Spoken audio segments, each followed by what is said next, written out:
खूबसूरत मोहब्बत में अब आगे सुनिए काविन का कहर।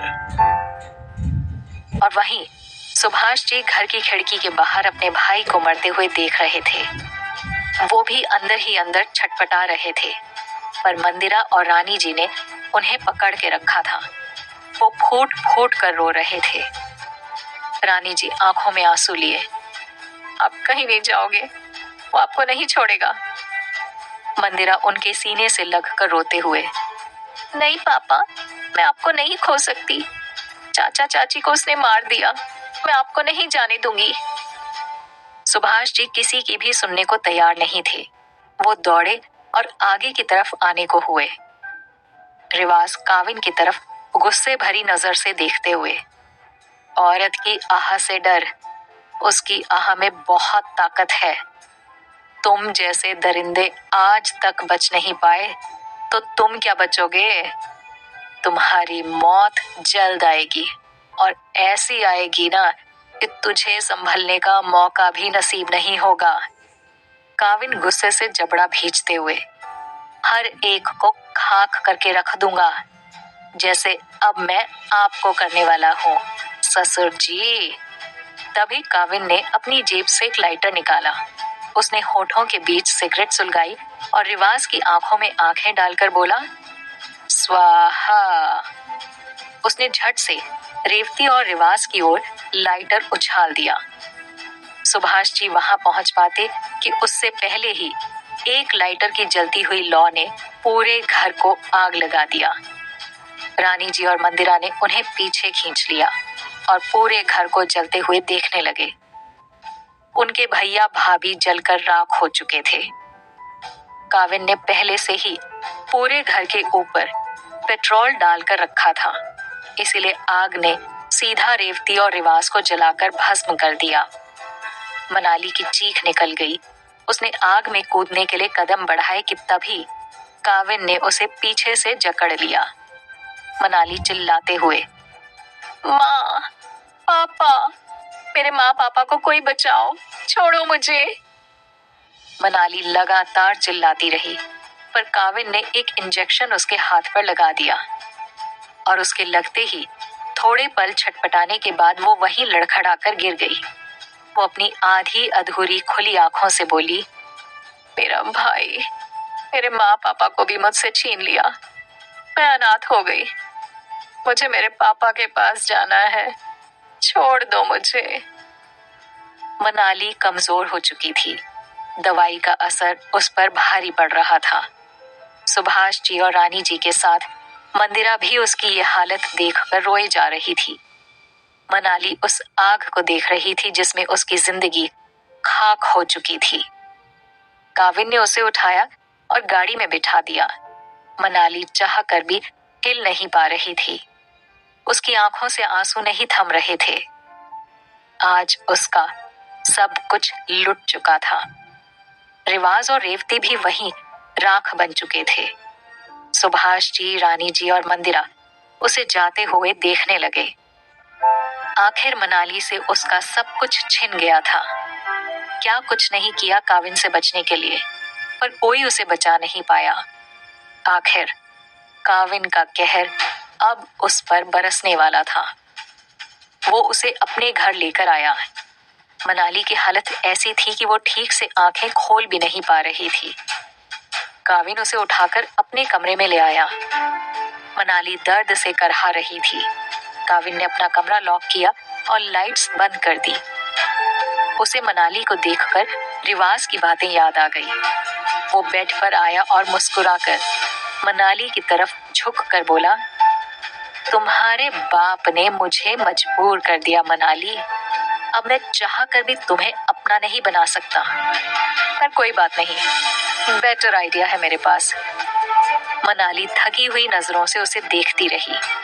वो काविन को दूर धकेलना चाहती थी, पर उसके ना तो हाथ हिल रहे थे और ना ही पैर। काविन उसके चेहरे से बाल हटाते हुए, क्या हुआ? अगर एक रास्ता बंद हो गया तो दूसरा रास्ता है मेरे पास। शादी करूंगा तुमसे, फिर तुम मेरी हो जाओगी और मैं तब कुछ भी कर सकता हूँ।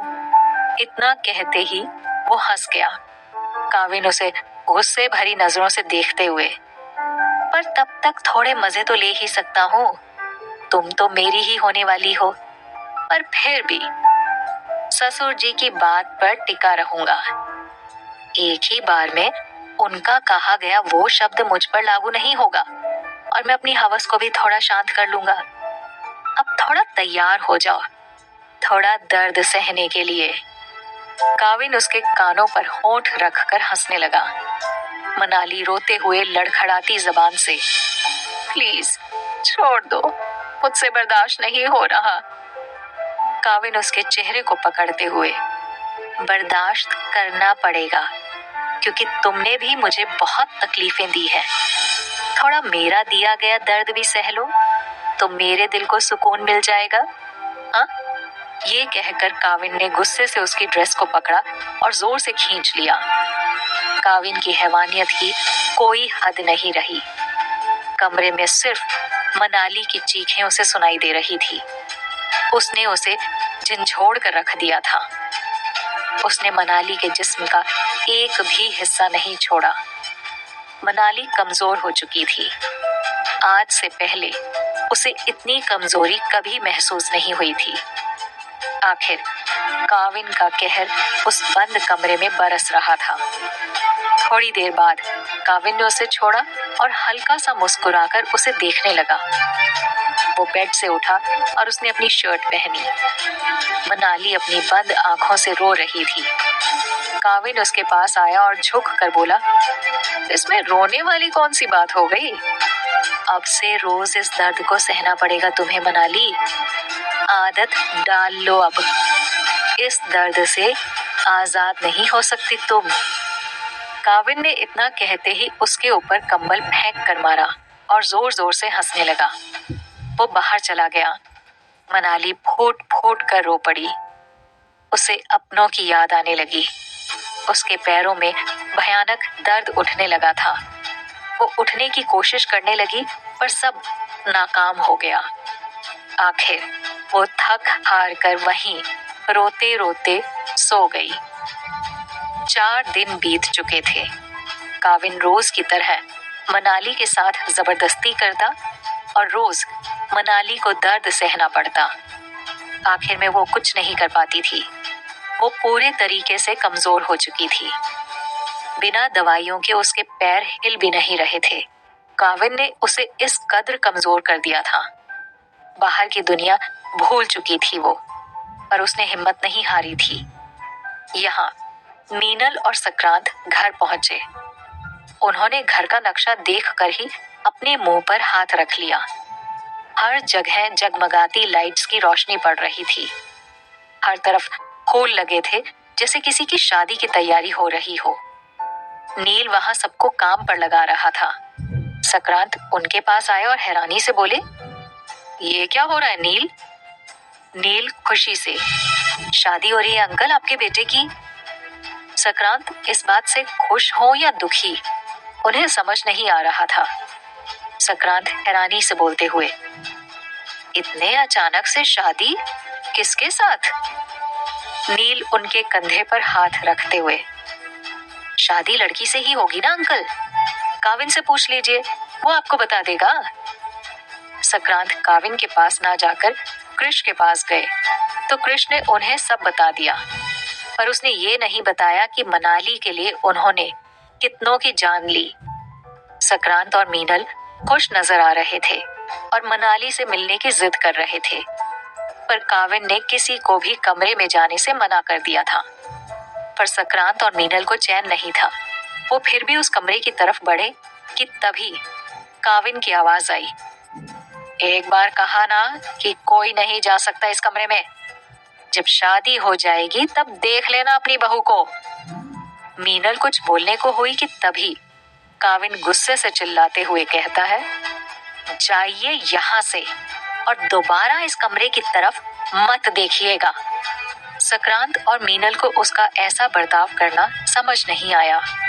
वो वहां से चले गए, पर उनके दिल में अजीब सी बेचैनी थी कि इतनी जल्दी शादी, लड़की और ये सब कैसे हो गया।